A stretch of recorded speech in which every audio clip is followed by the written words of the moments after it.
Bismillahirrahmanirrahim. Innal hamdalillah nahmaduhu wa nasta'inuhu wa nastaghfiruh wa na'udzu billahi min syururi anfusina wa sayyiati a'malina. May yahdihillahu fala mudhillalah wa may yudlil fala hadiyalah.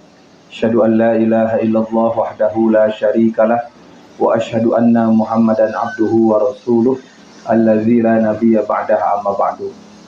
Bapak Ibu yang kami hormati, puji dan syukur kita panjatkan kepada Allah Subhanahu wa taala. Alhamdulillah sampai detik ini kita masih diberikan kesempatan untuk menghirup nafas di muka bumi ini. Alhamdulillah kita senantiasa berusaha untuk mensyukuri segala nikmat yang Allah berikan kepada kita.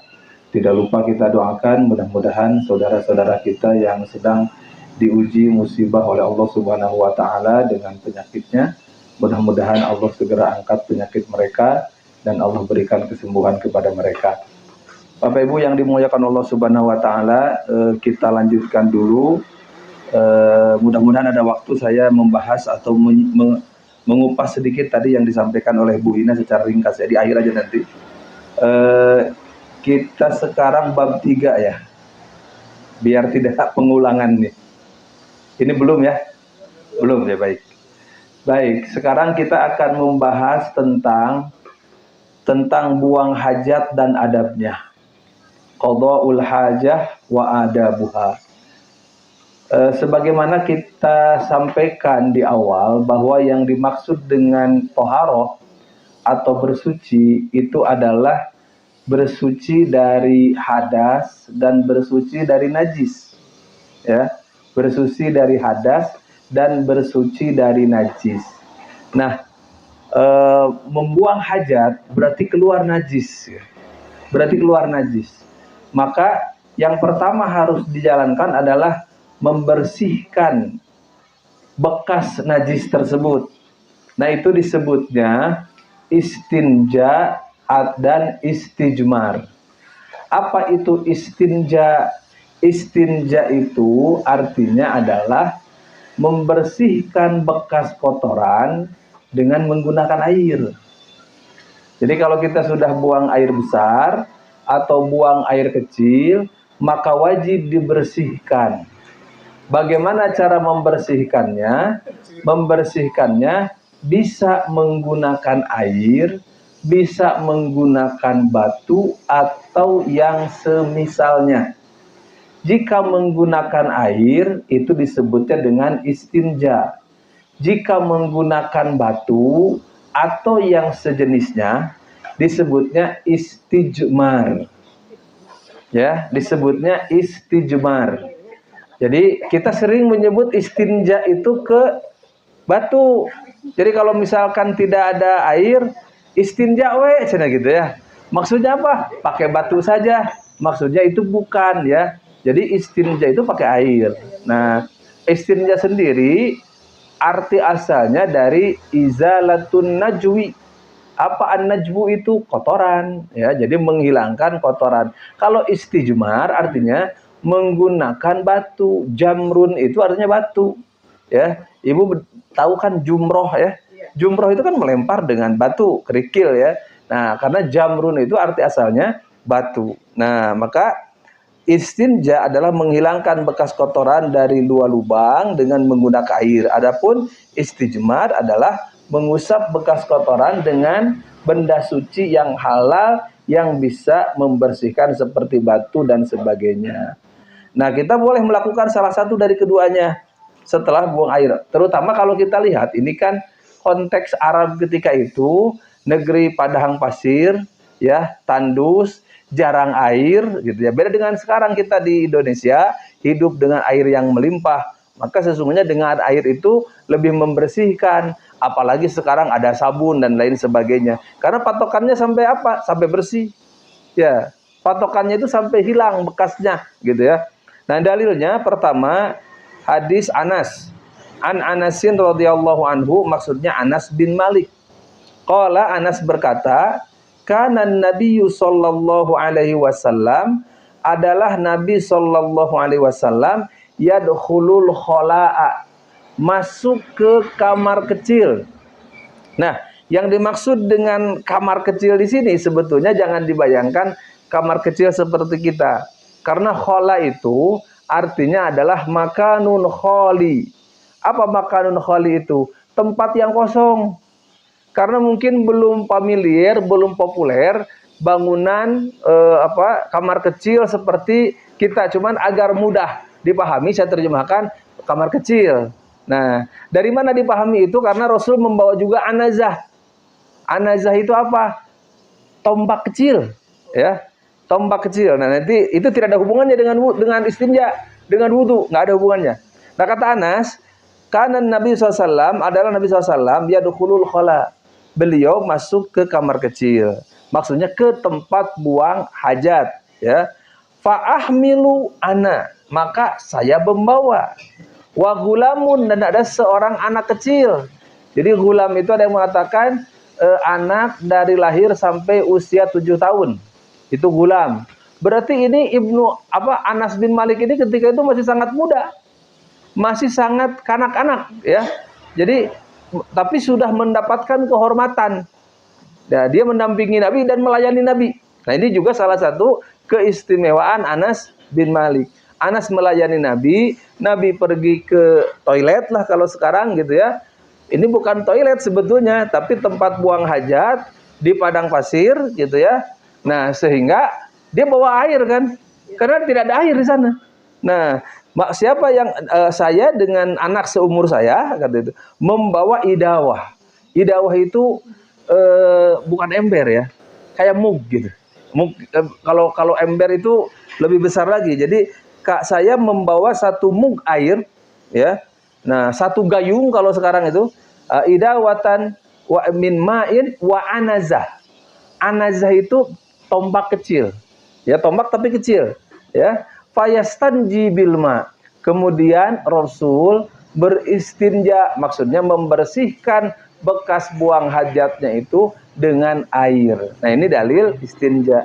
Anazah itu bukan untuk, tidak ada kaitannya dengan istinja, tidak ada kaitannya dengan wudu.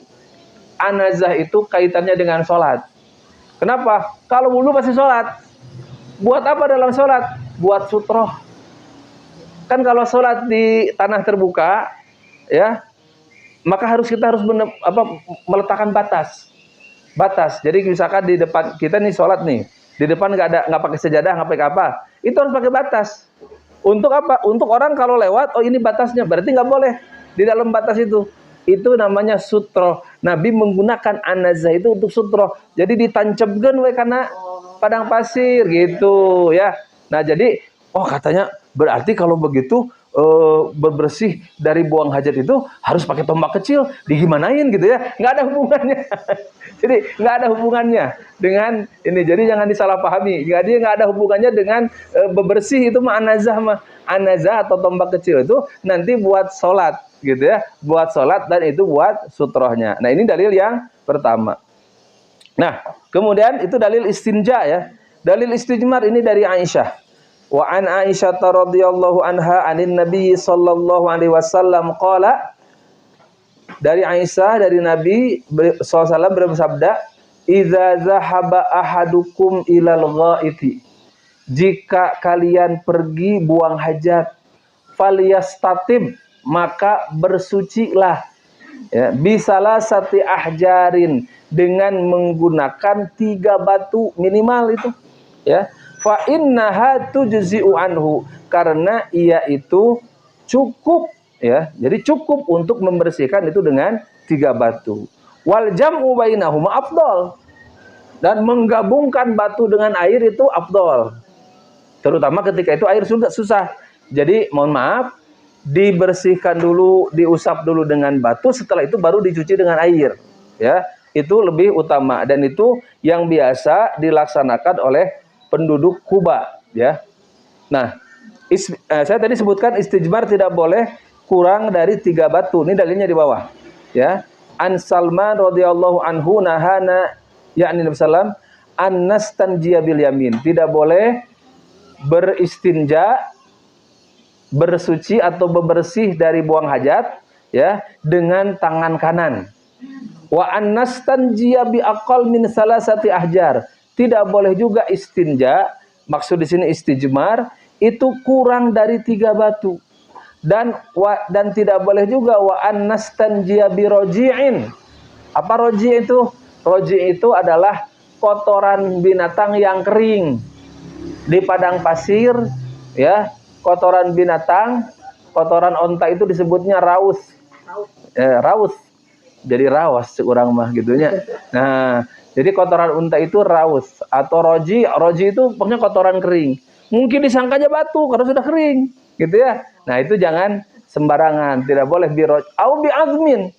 Tidak boleh juga beristinja atau istijmar dengan tulang. Kenapa? Karena tulang itu makanan jin.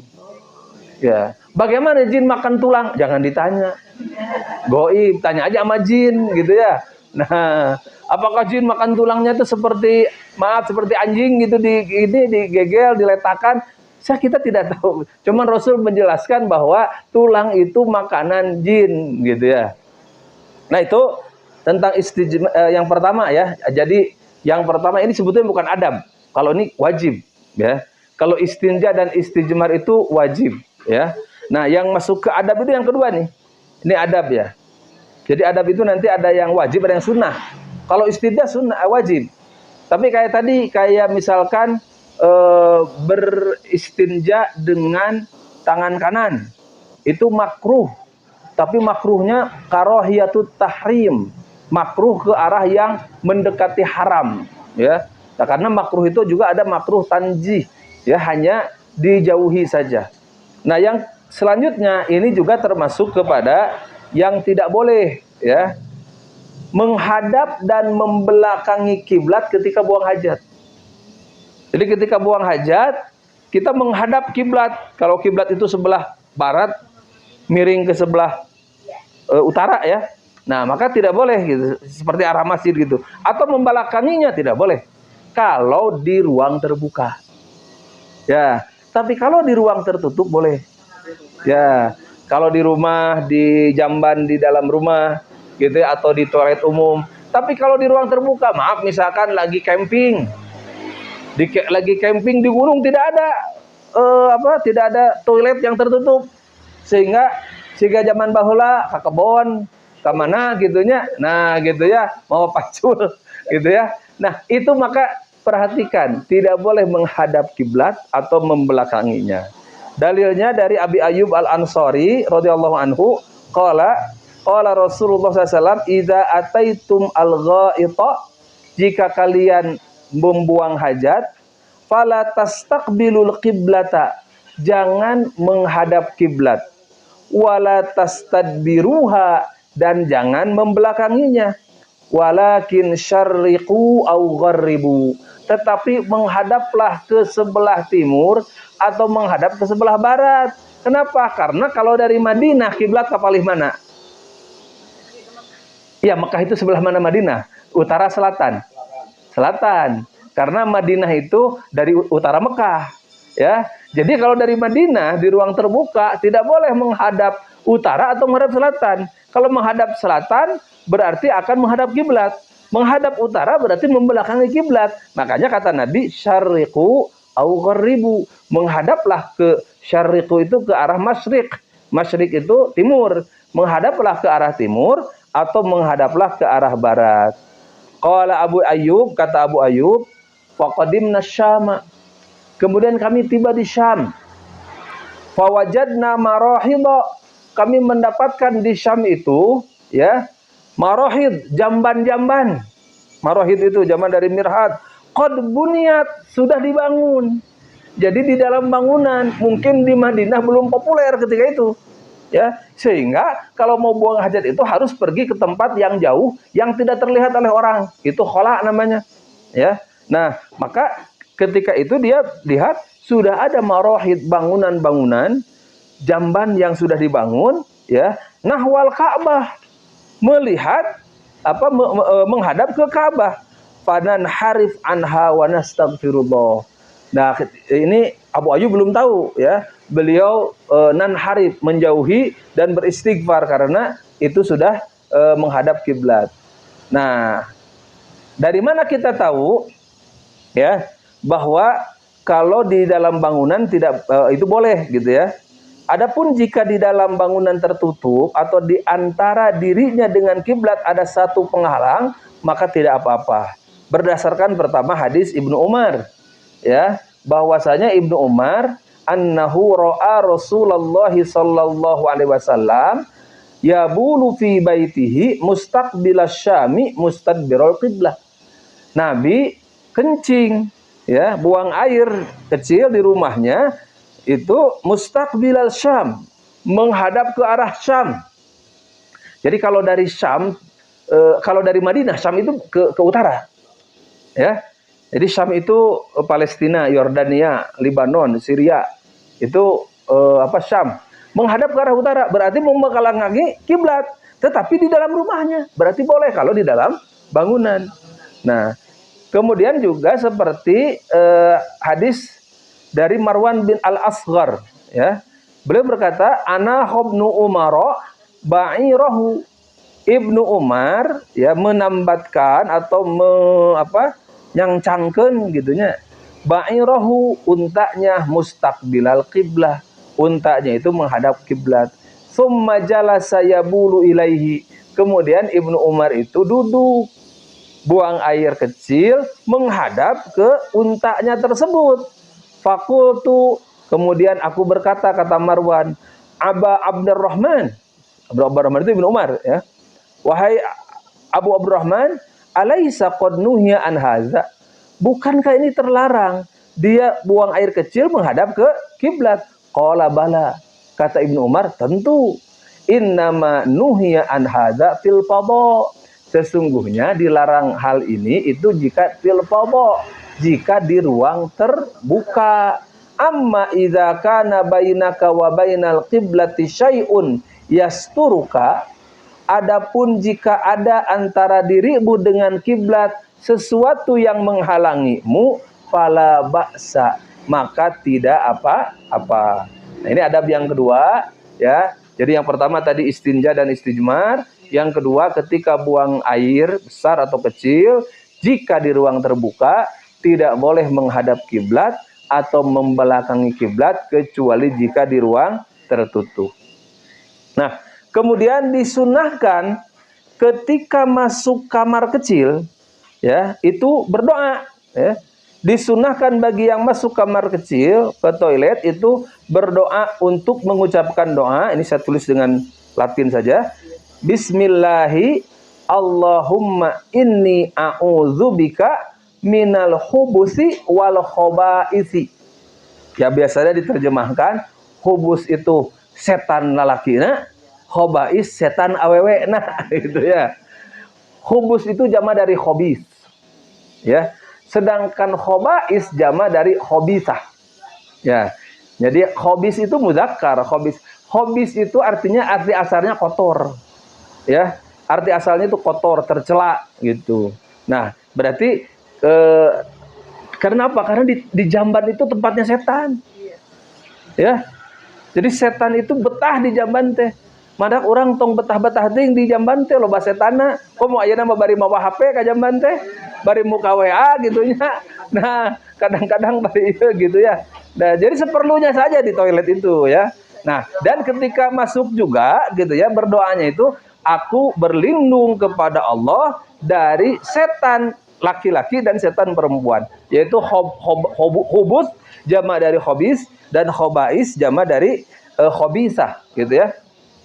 Nah, kemudian ketika keluar ucapkanlah gufronaka, ya, gufronaka, masuknya dengan kaki masuk dengan kaki kiri terlebih dahulu. Beda kalau masuk rumah kaki kanan dulu. Kalau masuk toilet itu kaki kiri dulu, keluar kaki kanan dulu, dan tidak membuka aurat sampai dekat dengan tanah. Maksudnya kalau dulu, ya. Nah, ini saya akan bacanya dari kitab dulu. Maksudnya kalau sudah dekat dengan tempat buang hajatnya, baru dibuka auratnya, gitu ya. Nah, itu adabnya.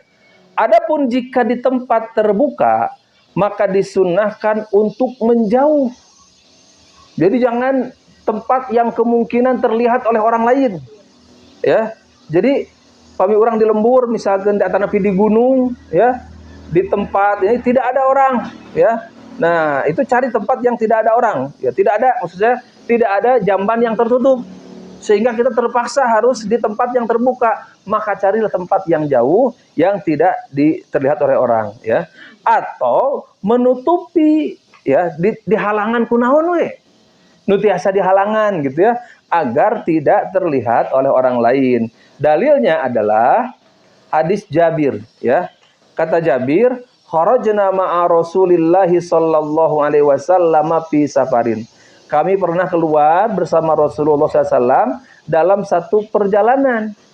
Wa kana Rasulullah sallallahu alaihi wasallam, dan adalah Rasulullah SAW la ya'til buraz. Maaf, buraz itu berak.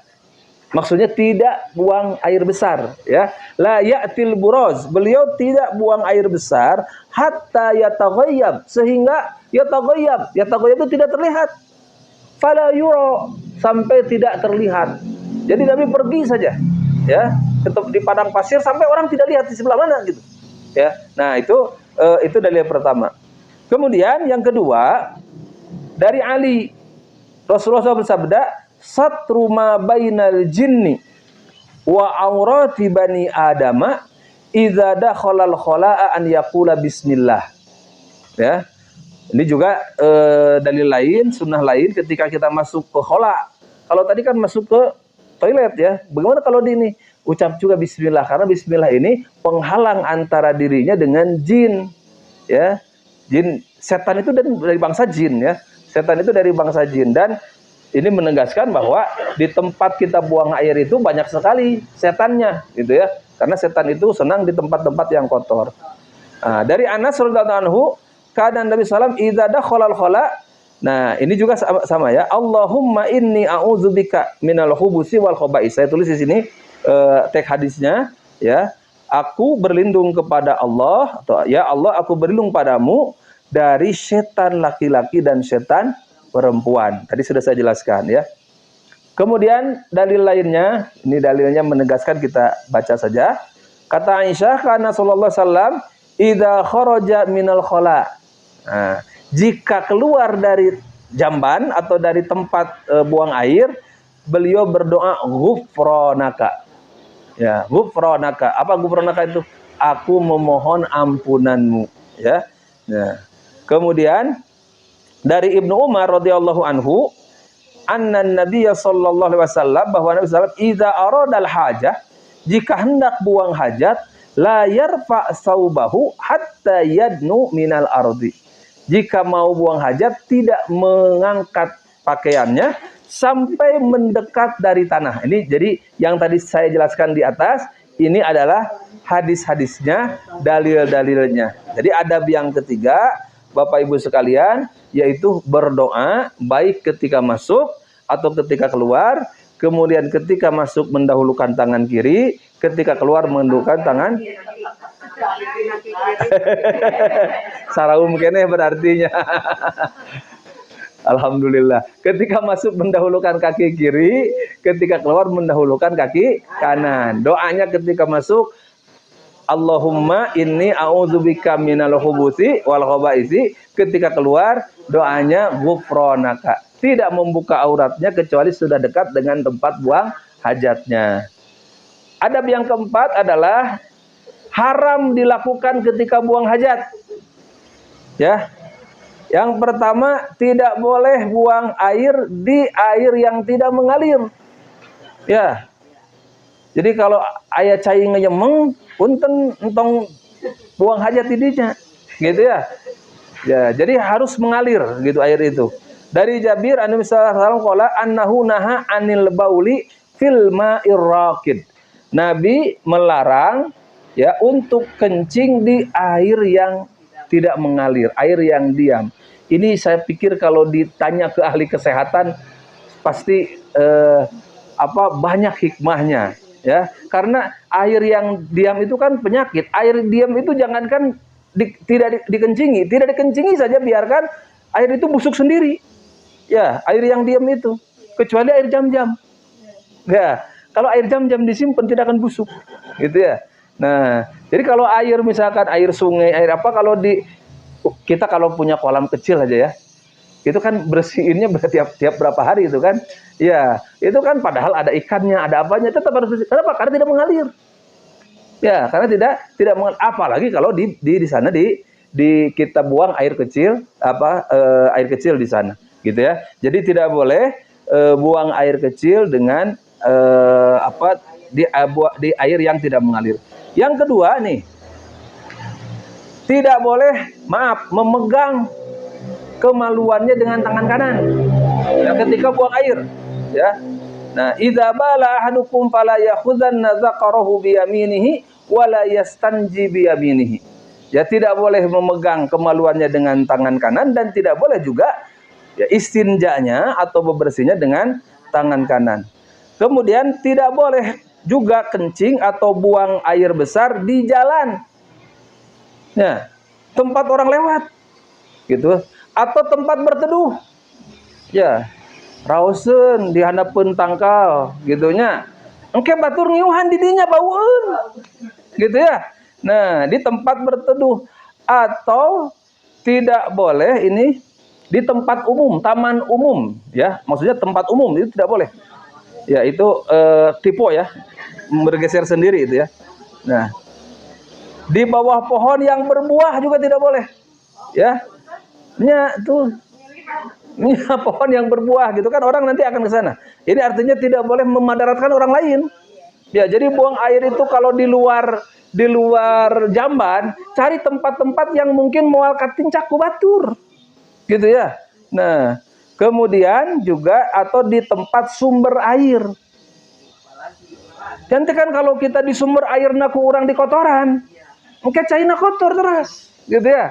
Jadi kalau mau buang air misalkan di sungai, jangan di sumbernya, gitu ya. Apalagi misalkan sumber air itu danau atau apa gitu ya. Nah ini dalil-dalilnya diantaranya, ya pertama dari Mu'adz qala, ia berkata, qala Rasulullah SAW, Rasulullah SAW bersabda, ittaqul mala'inas salas. Jauhilah 3 tempat terlaknat, 3 tempat terkutuk. Apa itu? Al-buraz fil mawarid. Buang hajat, buang air besar di sumber air. Wa qari'atit thariq, dan di tengah jalan. Ya. Wadzil, dan di tempat berteduh. Ya, di tempat berteduh orang. Ya. Kemudian dari Abu Hurairah, sesungguhnya Nabi bersabda, ittaqul la'inain. Jauhilah 2 tempat terlaknat. Wa man la'inani ya Rasulullah? Apa 2 tempat terlaknat itu? Alladzi yatakhalla fi tariqin nas, yaitu orang yang buang hajat di jalan orang, au fi dhillihim, atau di tempat berteduhnya.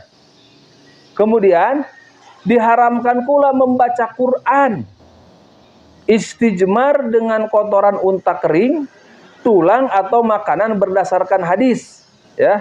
Nah, Nabi sallallahu alaihi wasallam, Nabi melarang an yatamassaha bi azmin au bi ba'rin.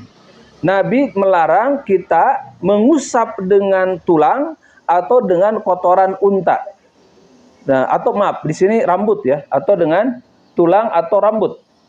Bi ba'rin. Kemudian tidak boleh buang hajat di atas kuburan. La ubali awasatul kubur qadait hajati awasatus suq. Maksudnya tidak boleh. Ya, ini mungkin kita yang apa ya, yang apik, yang bersih, mendengarnya aja jijik gitu ya. Tapi di tengah masyarakat kan banyak orang yang masih berperilaku seperti ini, gitu ya. Ya, jadi dan ternyata oleh agama diharamkan. Ya, jadi bukan hanya alasan kesehatan saja, tapi alasan secara agama juga tidak boleh, dan agama ini berarti menunjukkan dia sangat peka sekali dengan faktor-faktor kesehatan. Kemudian makruh dilakukan ketika buang hajat. Makruh hukumnya buang hajat menghadap ke arah berhembusnya angin tanpa penghalang. Jadi angin ti palih ditu, orang ke palih ditu, engke kacanak, gitu ya. Nah, tebar pesona agar tidak terpercik air kencing. Dimakruhkan juga berbicara saat buang hajat. Bari ngobrol, jam mandi itu jam mandi dia kalian ku ieu. Anu paling di dia tujuh telepon. Disangkina naros anu di dia gitu. Halo, apa kabar? Baik, cenah di dia gitunya. Gitu.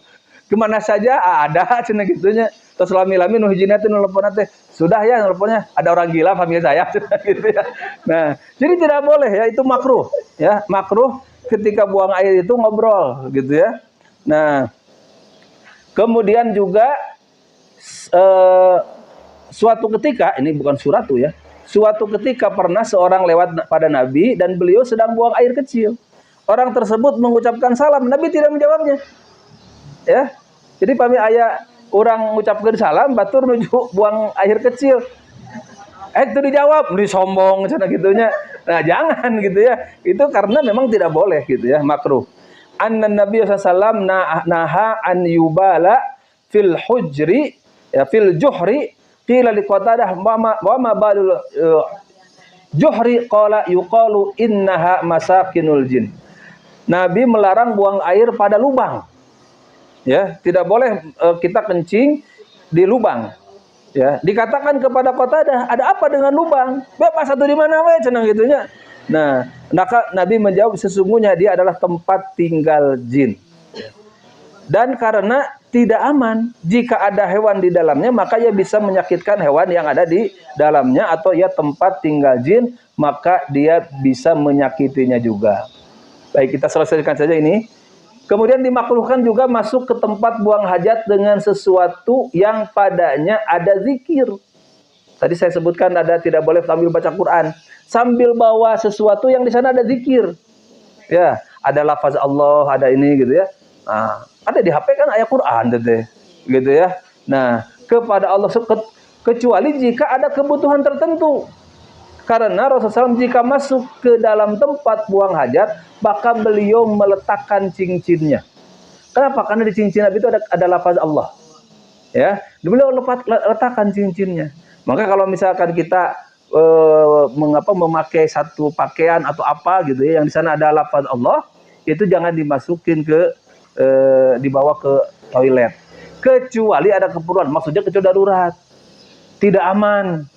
Gitu ya. Tidak aman kalau simpan kita di luar, misalkan di tas itu ada apa gitu ya, ada lafaz jalalah, kalau kita simpan di luar ini tidak aman, itu namanya darurat.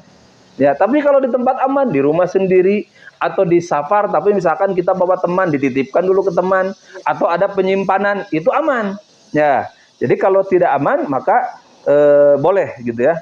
Adapun mushaf Al-Qur'an maka diharamkan membawanya masuk ke tempat buang hajat, baik secara nampak ataupun tersembunyi, karena di dalamnya ada kalam Allah dan merupakan kalam yang paling mulia. Membawa masuk ke dalam tempat buang hajat adalah termasuk merendahkannya. Nah, itu Bapak Ibu sekalian yang berkaitan dengan buang hajat dan adab-adabnya.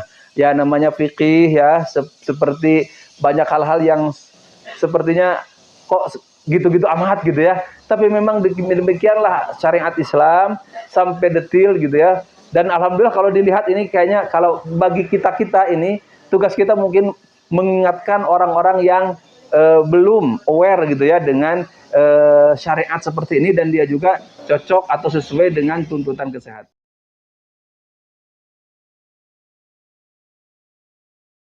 Nah, sebelum ditutup saya mumpung ingat biar hanut kene, tadi kan Bu Ina menyampaikan, tolong Ustadz jelaskan kalau ada kesempatan nanti kita jelaskan secara detail ya. Bedanya infak dengan wakaf, sodakoh dengan wakaf, bedanya apa? Ya, Pak, Bu, sodakoh itu kita memberi ke orang lain dan itu jadi milik dia, ya. Dan itu jadi milik orang yang menerimanya, hak milik dia. Mau dia jual lagi boleh. Kalau dia meninggal dia wariskan, gitu ya. Nah, itu sodakoh, sodakoh. Ya, punya nilai pahala, punya pahala besar, gitu ya. Itu sodakoh. Kalau wakaf, ketika kita wakafkan, maka dia tidak pindah kepemilikan kepada orang yang menerima wakaf. Yang menerima wakaf itu tidak memiliki harta wakaf tersebut, gitu ya.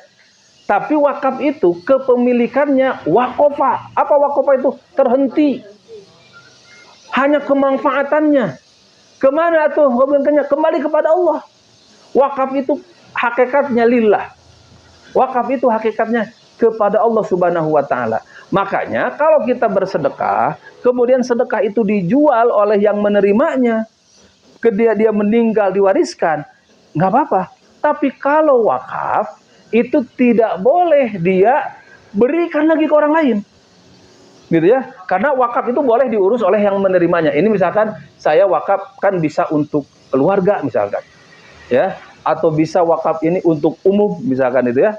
Tapi kalau misalkan si keluarga yang menerima wakaf itu, gitu ya, misalkan wakaf ke Ustadz A, ke Ustadz B, itu si Ustadz itu boleh menggunakannya, boleh mengolahnya, tapi dia tidak boleh jual, tidak boleh dia hibahkan, dan ketika dia mati itu tidak jadi warisan. Tidak jadi warisan. La yuhabu wa la yuba'u, la yuhabu, la yurasu. Tidak boleh dihibahkan, tidak boleh diwariskan, dan tidak boleh dijual. Itu wakaf. Kenapa? Karena yang menerima wakaf itu tidak memilikinya. Ya, yang menerima wakaf itu tidak memilikinya. Dalil wakaf itu sering digunakan. Yang pertama nih, dalil yang utama nih wakaf itu hadis Umar. Saya sebutkan maknanya saja. Satu ketika Umar bin Khattab, beliau itu mempunyai tanah di Khaybar. Tanah Khaybar itu subur tanah Khaybar itu. Kurmanya juga bagus-bagus Khaybar itu. Agak jauh dari Madinah, tempat orang-orang Yahudi. Dia konsultasi kepada Nabi, minta petunjuk dari Nabi, kira-kira ini diapakan, tanah ini diapakan. Kenapa? Karena jauh. Kalau saya jual, saya ini sayang, ini bagus sekali. Tapi kalau saya biarkan, ngurusnya jauh gitu. Kata Nabi, kalau engkau hendak habasta aslaha wa tasaddaqta biha, pokok dari harta itu ditahan dan hasilnya engkau sedekahkan. Maka Umar setuju, itulah wakaf. Jadi tanah Umar yang di Khaybar itu diwakafkan. Kepemilikannya tidak diberikan ke orang lain, tidak diambil juga dari Umar, sudah dikeluarkan dari hak miliknya, tetapi hasil dari tanah tersebut itu disedekahkan kepada fakir miskin. Ya, itu disedekahkan kepada fakir miskin. Kata Nabi, tidak apa-apa katanya, yang mengurusnya mengambil bagian dari hasilnya. Ghairu mutamawwilin, tapi dia tidak memperkaya diri gitu. Ya, hanya untuk operasional kebutuhan sesuai dengan kebutuhan pokok. Nah, itu sekilas tentang wakaf. Dan yang sering dijadikan dalil wakaf oleh para ulama adalah hadis yang kita pada hafal semua. Ketika anak Adam meninggal, maka terputuslah semuanya kecuali 3. Pertama adalah shadaqatin jariyah, kemudian ilmun yuntafa'u bihi, wa waladin sholihin yad'u lahu. Pertama adalah sedekah jariyah, yang kedua adalah anak soleh, ilmu yang bermanfaat, dan anak soleh yang mendoakan. Nah, yang dimaksud dengan sedekah jariyah itu katanya wakaf. Yang dimaksud dengan sedekah jariyah itu wakaf. Karena maaf Bu, Pak, kalau wakaf ini kan harus benda yang tidak boleh kita mewakafkan, benda yang habis dikonsumsi. Iya, nggak boleh. Digunakan sekali selesai, itu tidak. Wakaf itu harus yang mayeng. Ya, harus yang, kalau misalkan kita wakaf bangunan kan umurnya ini puluhan tahun, bahkan kalau dipelihara bisa ratusan tahun. Gitu ya.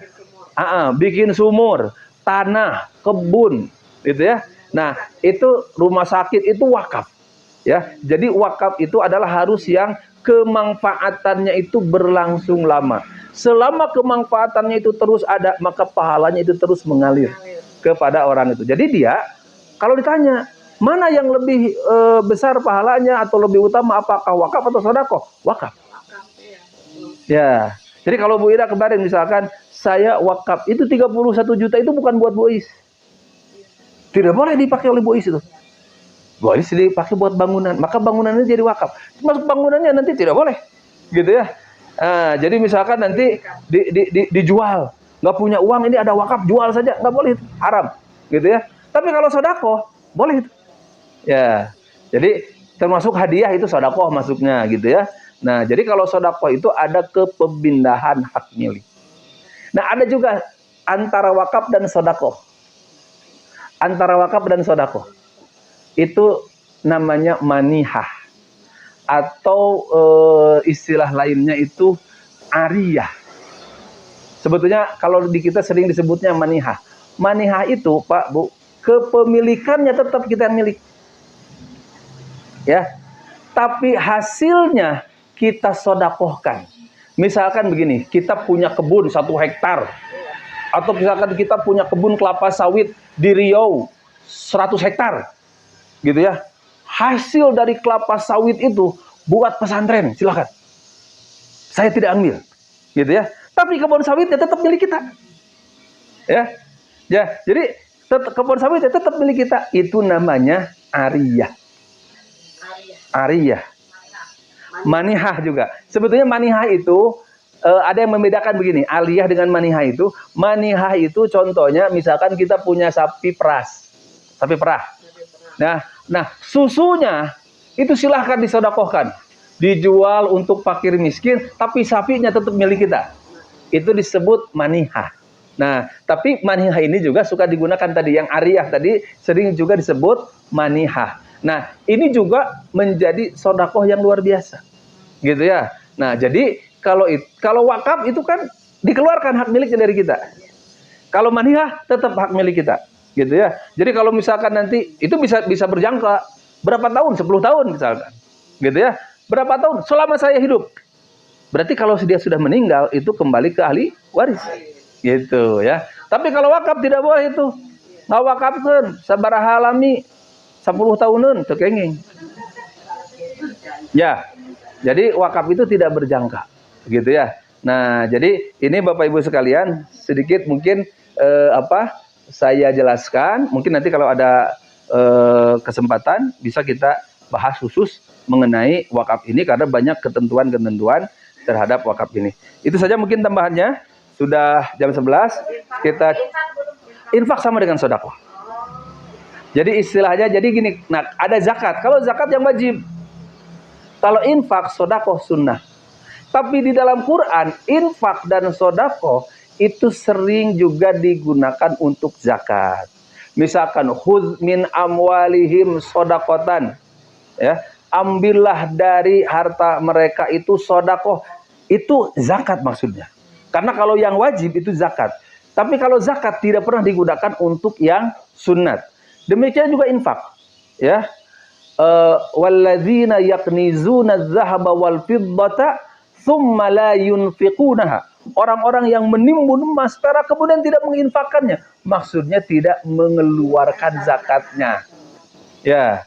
Tapi infak itu sama dengan zakat. Infak itu arti asalnya membelanjakan. Makanya, maaf, nafkah suami buat istrinya itu bernilai sedekah itu. Dan bahkan sebaik-baiknya sedekah itu sedekah buat keluarga. Artinya apa? Jangan sampai kita tetangga jauh kita kebagian, orang yang kita kenal kebagian, keluarga sendiri nggak makan, akhirnya ya. Nah itu tidak boleh gitu ya. Seperti itu. Maka suami memberi nafkah ke istri, ke anak itu bernilai sedekah, ya, bernilai infak, bahkan itu wajib, gitu ya, bahkan itu wajib hukumnya. Nah, kemudian yang terbaik juga buat kerabat, itu di sana ada sedekah dan ada silaturahim, gitu ya. Nah itu mungkin Bapak Ibu sekalian, silahkan kalau ada yang mau bertanya, mungkin ada waktu sekitar 10 atau 15 menit, silahkan. Tentang wakaf ada yang ngacung Bu nanti setelah Ibu. Nah, setelah Ibu ya.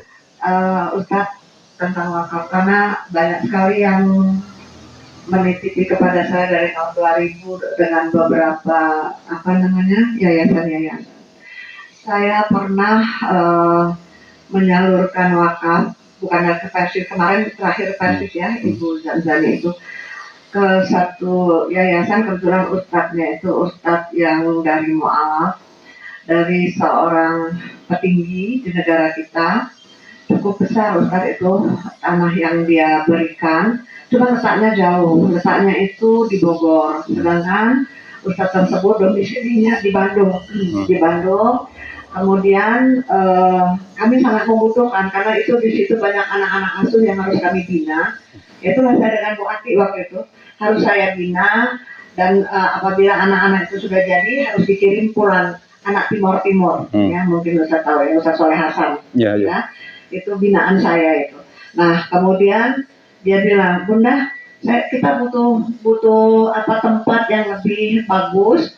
Kemudian itu kita butuh lahan untuk bisa anak-anak itu berusaha, bercocok tanam atau bagaimana. Akhirnya saya pergi menghadap kepada yang memberikan wakaf itu. Kemudian kita alih wakaf, Ustaz. Kita jual tanah itu di Bogor, di daerah Parung. Kita jual, kemudian kita belikan, dan sekarang memang sudah terlaksana dengan di Jatinangor. Dan tempat yang tadinya aslinya itu di ujung tol Cileunyi itu juga saya jual karena ada yang mewakafkan rumah di situ. Dua orang, 2 rumah itu saya jual. Kita bikin semua di Jatinangor. Sekarang sudah menjadi satu komplek dan satu ada masjid, ada pesantren anak-anak itu, kemudian ada tempat mereka belajar dan bisa bercocok tanam di situ. Nah, itu kalau kayak gitu itu diperbolehkan nggak, Ustaz? Karena pada waktu itu saya belum tidak sempat nanya, cuman saya hanya menggunakan logika. Padahal saya tahu sekarang ini kita itu apa-apa tidak hanya logika ya. Cuman menurut akal sehat saya pikir jauh banget ya bola-balik dari Parung kan harus ngurus. Ya udah kita jual, kita cari tanah, beli di sana, kita bangun begitu, Ustaz. Itu yang kita kerjakan sampai sekarang sudah berlanjut dan dia udah maju sekarang, itu aja, Ustaz. Ya, baik, terima kasih.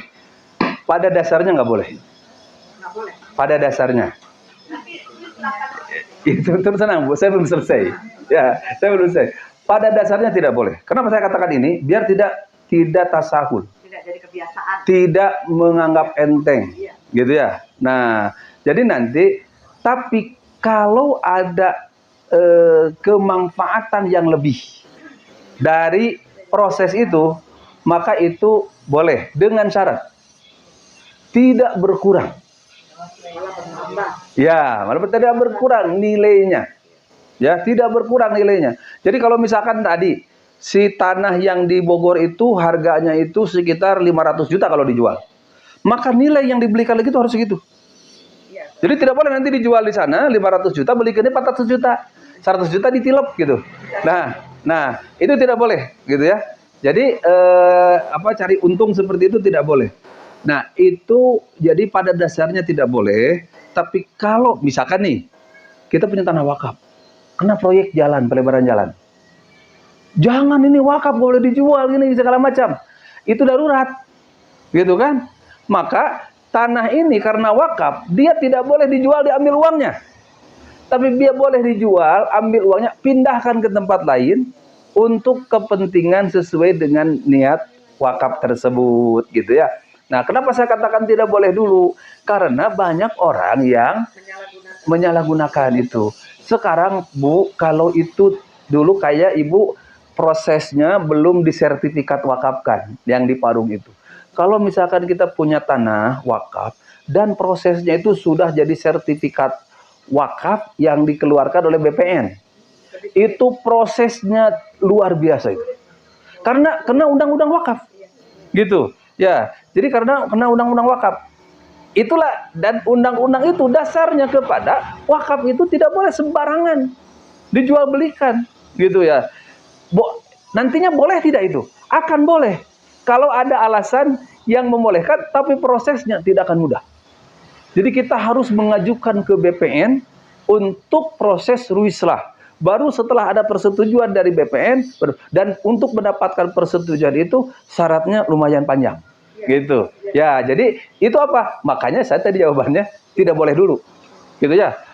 Pada akhirnya ketika misalkan darurat dan untuk kalau di sana terus dipertahankan ke manfaat, kan yang wakaf itu juga ingin manfaat. Gitu ya. Nah, jadi yang tidak boleh itu wakaf itu dijual. Ini kan nggak dijual, dialihkan, gitu ya, dialihkan. Wallahu a'lam bishawab. Ibu sama pertanyaannya. Tadi Ibu ngacung soalnya sarang Ibu di pengkernya kayak sekedap. Mohon. Ya, mangga.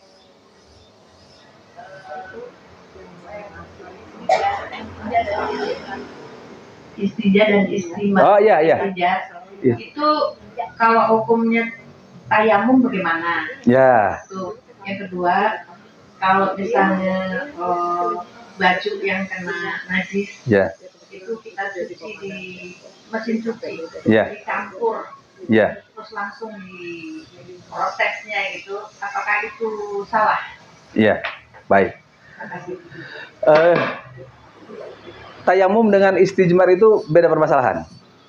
Kalau istijmar itu dia membersihkan dari najisnya, kalau tayamum itu membersihkan, bersuci dari hadasnya. Dia mengganti wudhu atau mengganti mandi ketika tidak ada air. Dan nanti akan ada pembahasan khusus tentang tayamum. Ya, jadi dia beda permasalahan.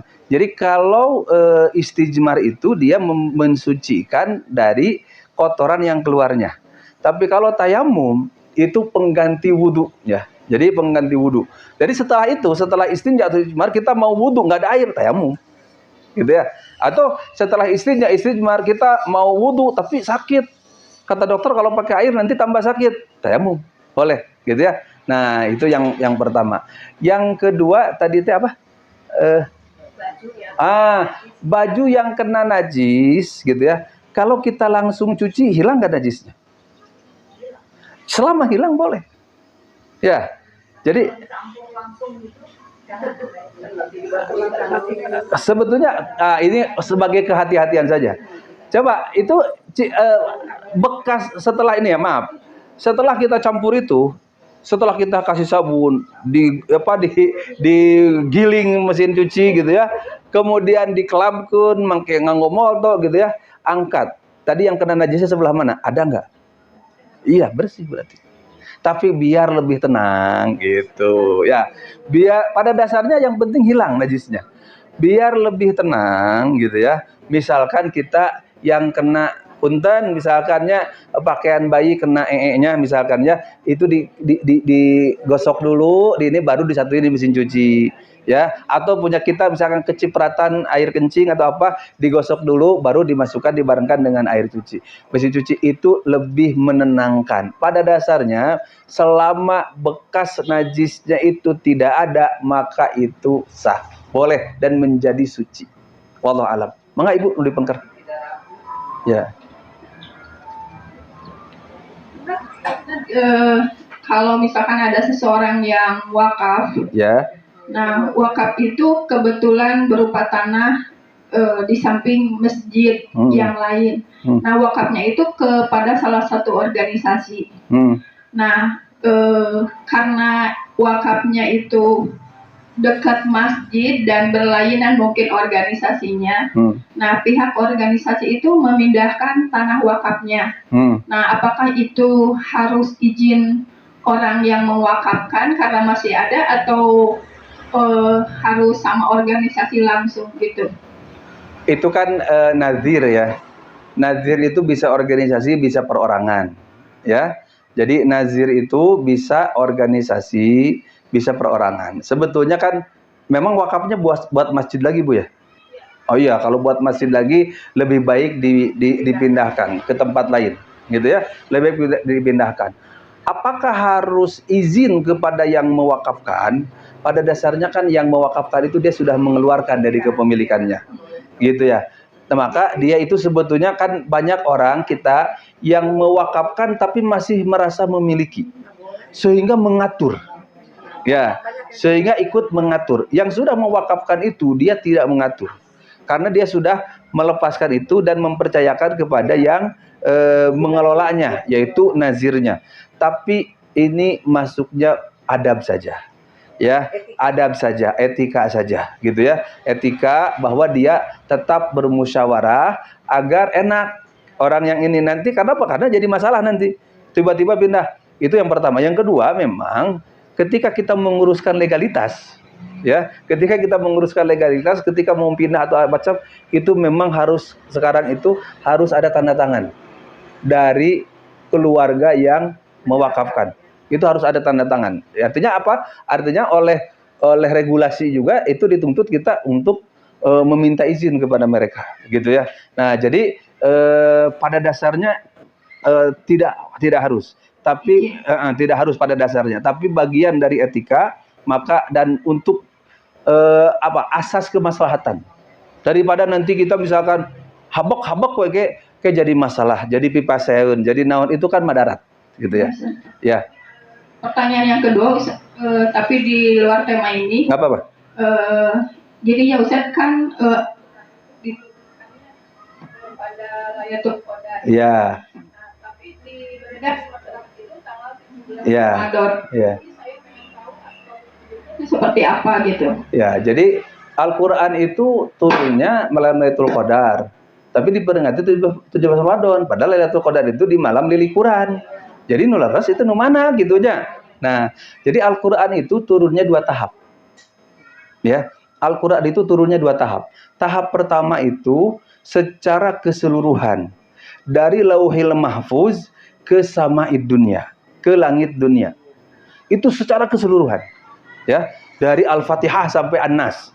Itu terjadi pada Lailatul Qadar. Ya, itu terjadi pada Qadar. Dalilnya apa? Inna anzalnahu fi Lailatul Qadri. Sesungguhnya kami turunkan Al-Qur'an itu pada Lailatul Qadar. Maksudnya Quran secara keseluruhan diturunkan dari Lauhil Mahfuz oleh Allah ke Sama'id Dunya. Nah, ini kan perbedaan Quran dengan kitab lain. Kalau kitab lain diturunkan ke Nabi itu semuanya langsung. Tapi Quran diturunkan 2 tahap. Tadi secara langsung dari Pohon ke Sama'id Dunya. Nanti dari Sama'id Dunya ke Nabi itu diturunkan berangsur-angsur. Tidak sekaligus. Ya, jadi selama berapa tahun? Selama kurang lebih 23 tahun masa kenabian.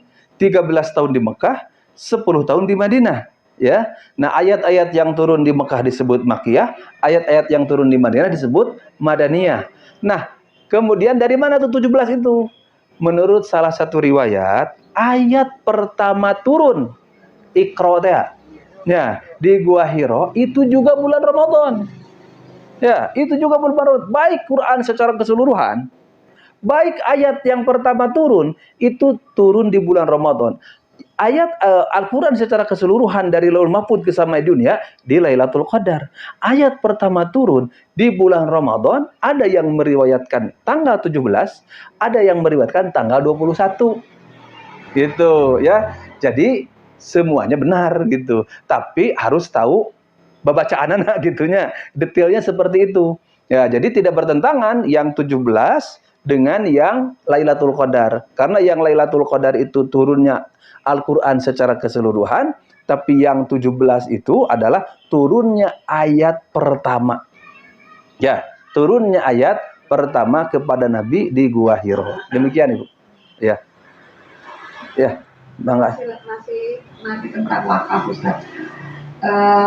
Apabila seseorang sudah mewakafkan begitu Ustaz ya ke suatu lembaga ataupun katakanlah belum berbentuk lembaga tapi dia Ustadz yang sudah bagaimana begitu, kemudian menginginkan akan dibentuk apa begitu, bertahun-tahun tidak terrealisasi sehingga yang memiliki itu merasa tidak sabar begitu ya, terus ditanya kepada pengelola yang sudah diberikan itu masih belum ada jawaban yang pasti, kemudian dia ini kebetulan kejadiannya belum ada undang-undang sekarang ini Ustaz, belum pakai surat-surat dari itu.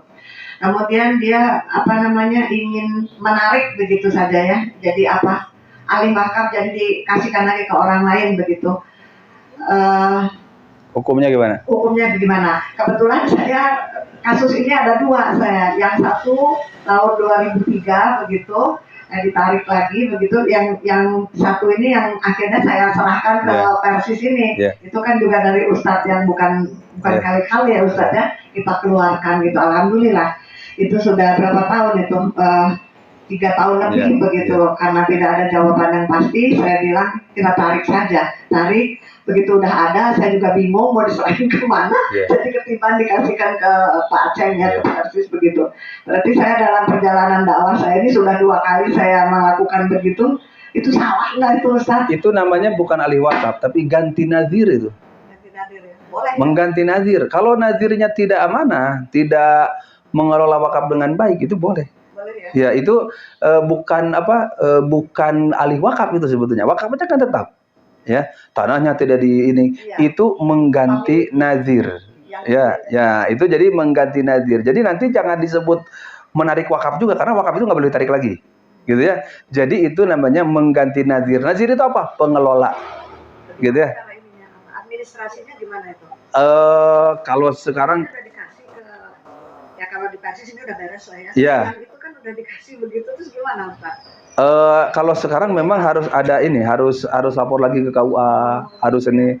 Jadi kalau sudah mengurus surat-surat, berarti harus merubah surat-surat itu. Kalau belum, itu kan bisa dengan lisan. Nanti pengurus baru itu baru disuratkan, gitu. Ya. Tapi kalau sudah ada surat-suratnya, itu harus mengurus, ya. Jadi merubah nazir. Misalkan nih wakaf nih ke yayasan.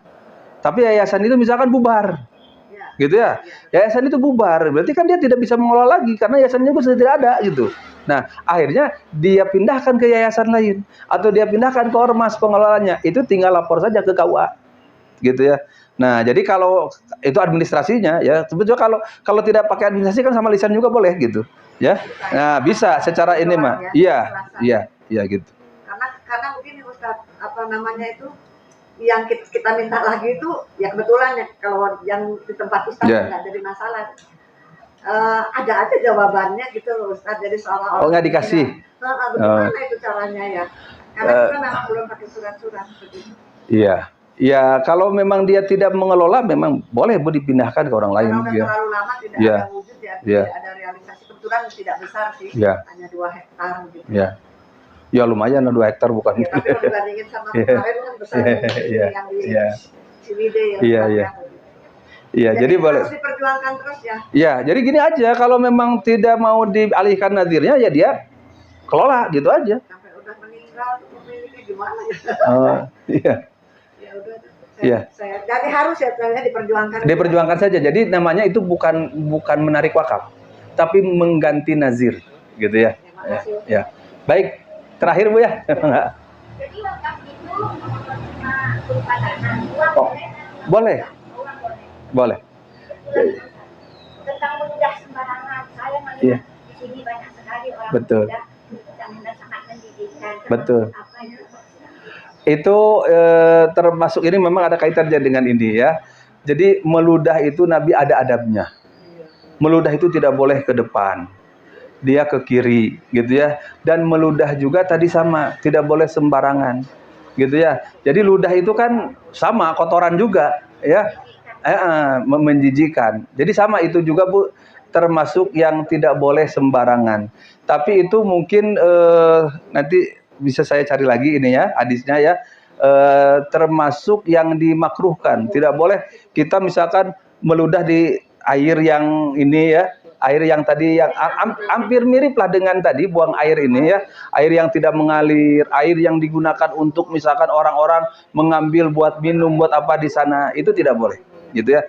Jadi meludah itu ke tempat sampah atau ke tempat yang memang orang misalkan tidak akan menginjak ke sana gitu ya. Ya, kebiasaan yang tidak baik ya betul ya. Iya, baik Bu, terima kasih. Ya, baik ya. Baik ibu-ibu sekalian, terima kasih atas perhatiannya. Mohon maaf dari sebarang kekurangannya. Mudah-mudahan ini di sisa Ramadan kita yang kurang lebih 8 hari lagi ya, kita masih diberikan kekuatan, keistiqomahan, dan mudah-mudahan kita menjadi pemenang di bulan Ramadan ini, pemenang yang sejati, yaitu menjadi insan-insan yang lebih baik, yang mendapatkan predikat ketakwaan. Demikian aku qouli hadza wa astaghfirullah li wa lakum. Rabbana la tuzigh qulubana ba'da idh hadaitana wa hab lana min ladunka rahmah innaka antal wahhab. Rabbana atina fid dunya hasanah wa fil akhirati hasanah wa qina adzabannar. Assalamualaikum warahmatullahi wabarakatuh.